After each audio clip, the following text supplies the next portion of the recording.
سر یہ جو حملے ہوتے ہیں حیران کن بات ہے کہ یہ اتفاق تو نہیں ہو سکتا کہ جب بھی ہوتے ہیں کوئی بھی اہم شخصیت ہو دورے پر آئی ہو وزٹ پر آئی ہو تب ہو جاتے ہیں یا پھر کوئی اہم تقریبات ہوں اس کے دوران ہو جاتے ہیں. کیسے ہو جاتا ہے اتنا اتفاق؟ ڈاکٹر فضا جو ٹریل ہے اور جو ہسٹری ہے انڈیا کی وہ تو بہت ایویڈنٹ ہے. پرٹیکولرلی اگر میں پرائم منسٹر مودی کی بات کروں کہ جب سے وہ پار میں آئے ہیں تو ایک سیریز چلتی آ رہی ہے. 2015 میں ابھی بھی سرو کر رہا تھا آرمی میں تو ایک فیک سرجیکل سٹرائک کی گئی تھی جس کے بارے میں کلیم کیا گیا تھا کہ جی ہم اکراس دا LOC گئے ہیں اور پاکستان میں جا کے سٹرائک کیا ہم نے. بالکل جھوٹ تھا, سرے سے جھوٹ تھا. تو یہ ریپیٹڈلی یہ ہو رہا ہے. انڈیا ہمیشہ کچھ اپنے پولیٹیکل آبجیکٹیوز رکھتا ہے, ان کو اچیو کرنے کے لیے ایک فالس فلیگ آپریشن کرتا ہے اور اس پہ بیس کرتے ہوئے پاکستان پہ پریشر ڈالتا ہے کہ جی وہ اپنے آبجیکٹیوز اچیو کرنے کے لیے. میری اسیسمنٹ میں پہلے بھی کافی دفعہ ہوا ہے جس میں جو کہ تمام جو فوکس تھے کشمیر کے اوپر, کشمیر ایشو پہ. اس دفعہ میری اسیسمنٹ کا جو مین آبجیکٹیو تھا وہ تھا انڈس واٹر ٹریٹی, کیونکہ پرائم منسٹر مودی بہت عرصے سے ڈکلیئر کر رہے ہیں کہ جی اس کو ہم ایبروگیٹ کریں گے. انہوں نے ایک کیسس بلائے کریٹ کیا ہے فالس فلیگ آپریشن کے تھرو کہ انڈس واٹر پراپرلی پلانڈ. دوسرا میں I was participating in another talk show, comparison ہو رہا تھا کہ پاکستان تو جینونلی وکٹم ہے ٹیررزم کا. جس کے ساتھ ایک حادثہ ہوتا ہے اس نے اپنا پری پلان نہیں کیا ہوتا کہ اس کے بعد میں میڈیا پہ یہ کروں گا, اس کے بعد میں ڈپلومیٹک لیول پہ یہ کروں گا. لیکن یہ جو سٹیج مینجڈ ہوتے ہیں ان میں پہلے سے پری پلانڈ ہوتا ہے. 5 منٹ نہیں گزرے اس انسیڈنٹ کو اور پاکستان پہ ایلیگیشن لگانا شروع کر دی تھیں انڈین میڈیا نے کہ یہ پاکستان نے کروایا. تو یہ اسی صورت میں ہو سکتا ہے کہ اگر آپ کا فالس فلیگ آپریشن ہو اور آپ نے پہلے سے سارا پورا پلان لے آؤٹ کیا ہوا اور اس کو آپ ایگزیکیوٹ کرتے جاتے ہیں. تو this is one of the series, اسی کی سیریز ہے جس میں کہ 25 سال پہلے پریزیڈنٹ کلنٹن کی وزٹ کے دوران ہوا تھا اور آج وائس پریزیڈنٹ کی وزٹ کے دوران ہوا ہے. پاکستان کو بدنام کرنے کے لیے فالس فلیگ آپریشنز کیے جاتے ہیں اور امیڈیٹلی ان کا میڈیا جو ہے وہ ڈرم بیٹ کرنا شروع کر دیتا ہے پاکستان کو بلیم کرنا. ڈاکٹر فضا ہم نے بچپن سے جو ہم سنتے آئے ہیں نا, کیونکہ ہمارے جو بڑے تھے انہوں نے ہندوؤں کے ساتھ ٹائم گزارا تھا پرائر ٹو پارٹیشن, وہ یہ کہتے تھے کہ ہندو ایک شاطر, تیز اور بہت کننگ لوگ ہیں جن کے بارے میں کہا جاتا تھا کہ بغل میں چھری اور منہ میں رام رام. یہ آپ دیکھ رہے ہیں اور میں نے اپنے آرٹیکلز میں لکھا ہے کہ جو مائنڈ سیٹ ہے انڈیا کا that is mean to the core. کبھی ہمارے کبوتر پہ شک ہونا شروع ہو جاتا ہے کہ یہ جاسوسی کر رہا ہے, کبھی کھیلوں کے اوپر پرابلم ہو جاتی ہے. اتنی چھوٹی سوچ ہے. ابھی جب یہ کشمیر کا انہوں نے جو آرٹیکل 370 ایبروگیٹ کیا ہے, ان کے لیڈرز نے یہ سٹیٹمنٹس دی کہ ہم خوش ہیں کہ جی ہم وائٹ سکن کشمیری خواتین سے شادیاں کریں گے. کیا یہ لیول ہے سوچ کا؟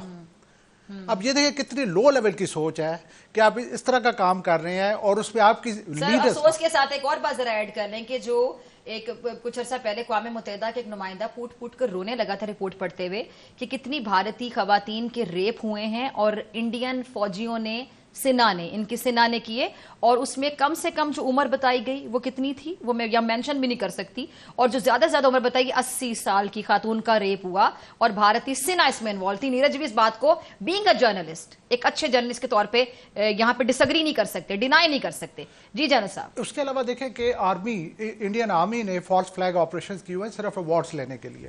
کبھی آپ کو اس طرح کا کیس جو ہے وہ پاکستان آرمی میں نہیں ملے گا. تو ایک مائنڈ سیٹ ہے. ابھی دیکھیں بات یہ ہے کہ پاکستان نے تو سب سے زیادہ دنیا میں سیکریفائسز دی اور سفر کیا ٹیررزم کے سامنے. بالکل ایسا ہی ہے. اس سے زیادہ کسی نے نہیں کیا. انڈیا کیا کر رہا ہے؟ کینیڈا میں جا کے لوگوں کو مار رہا ہے, پاکستان میں لوگوں کو مار رہا ہے.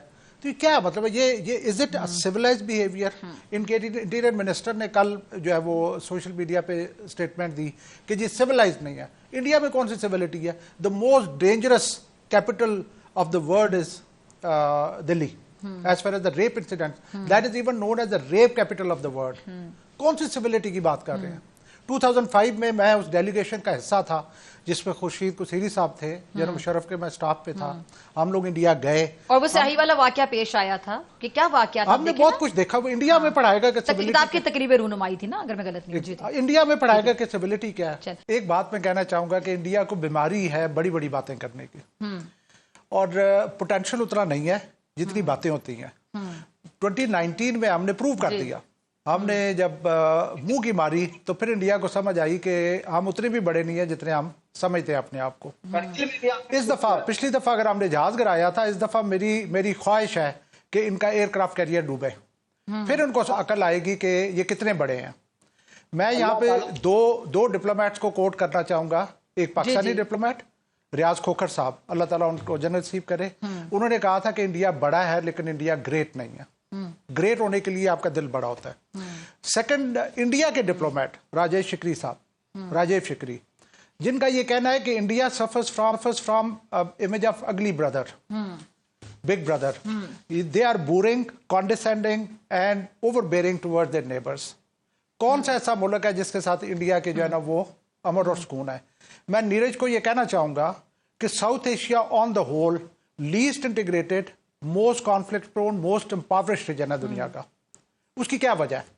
اس کے پیچھے انڈیا کو اتنی سمجھ نہیں آ رہی کہ کشمیر کی وجہ سے پاکستان اور انڈیا کے درمیان بھی امن کی پرابلم, کشمیر کی وجہ سے سارک بھی اس طریقے سے نہیں چل سکا, کشمیر کی وجہ سے پورا ریجن جو ہے افیکٹ کر رہا ہے. کیوں نہیں ان کو عقل آ رہی کہ اس ایشو کو ریزالو کریں؟ لیکن وہی انٹرانسیجنس جس کے اوپر اس کی سوئی پھنسی ہوئی ہے, جس کے وہ تمام نیبرز کے اگینسٹ وہ یہ کام کرتا ہے, اس کی پرابلم بھوٹان کے ساتھ, اس کی پرابلم نیپال کے ساتھ, بنگلہ دیش کے ساتھ, سری لنکا کے ساتھ, مالدیو کے ساتھ, پاکستان, ہر ملک کے ساتھ اس کی پرابلم.